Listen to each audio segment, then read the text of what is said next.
All right, hi everybody. This is for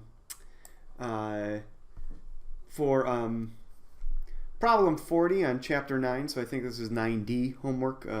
Problem 40 was asked. So here we go. All right. It says in far space where gravity is negligible, great, a 425 kilogram rocket is traveling 75 meters per second in the positive x direction and fires its engine. So I guess here it hasn't fired its engines yet. But then it does fire its engines. It's going to create some thrust, some net force pointing this way, I'm going to say, and that happens over some duration of time. So that's an impulse that acts for 30 seconds. So it says the mass lost by the rocket during this 30 seconds is negligible. Great, because we can't really even deal with that anyway. And then it gives us this figure that shows us the force as a function of time and how that changes. So it basically says for part A, what impulse does the engine impart to the rocket? Well, let's see. It's a force versus time graph. So impulse is the area under the force versus time graph. So I'm looking for this area right here. I can see it's a triangle. Triangles have areas of, so the impulse is equal to the area, which is just 1/2 base times height. So I can write that. That's going to be 1/2. I can see the base is about 30 seconds. And I'm going to multiply that by 1,000 to get the impulse. So my impulse then is going to be, 15,000 basically. So 1/2 times 30 is 15 times 1,000 should be 15,000. Hope I get this right. And then the units are Newton seconds. And there's part A. All right, and then part B says at what time does the rocket reach its maximum speed? Well, it's moving to the right and it's got an impulse to the right.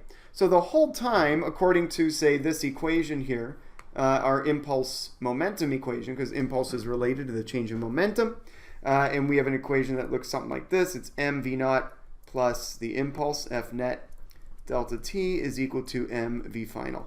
So basically, whatever your initial momentum is, if you add an impulse to it, that's going to change the momentum to something new, which is this.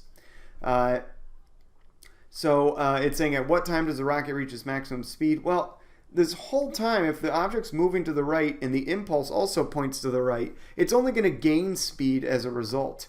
So as long as this force keeps acting in the positive direction, it's going to gain speed. So it's not going to reach its maximum speed until it finishes after those 30 seconds right there. So at that point is at 30 seconds, or after 30 seconds have passed, is when it's going to reach its maximum speed.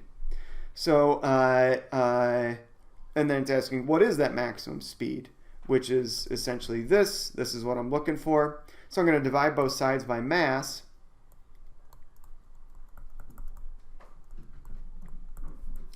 So divide by mass, that'll give me my final velocity. And now I can plug things in. So my initial momentum is going to be the mass, which is 425 kilograms, multiplied by the initial velocity, which is 75 meters per second. The net force, instead of net force times delta t, which would be my impulse, if I only had, say, the average force, I would just do that, multiply the net force times delta t. But I don't have that anymore. My impulse is actually, I calculated in part A, so this is part B. I calculated my impulse in part A, and so I'm going to just use that and plug that in for all of this. So that's going to be my impulse. So it's just going to be plus 15,000. And then divide by my mass, which is 425. And now I'll get my new final velocity. So I'll calculate that right now. That's 425 times 75 plus 15,000. And then divide that by 425, and I get about 110 meters per second. All right. Hope that helped. And yeah. So again, remember, impulse is the area under a force versus time graph. And then it changes the momentum of the system. All right. Take care, everybody. Bye.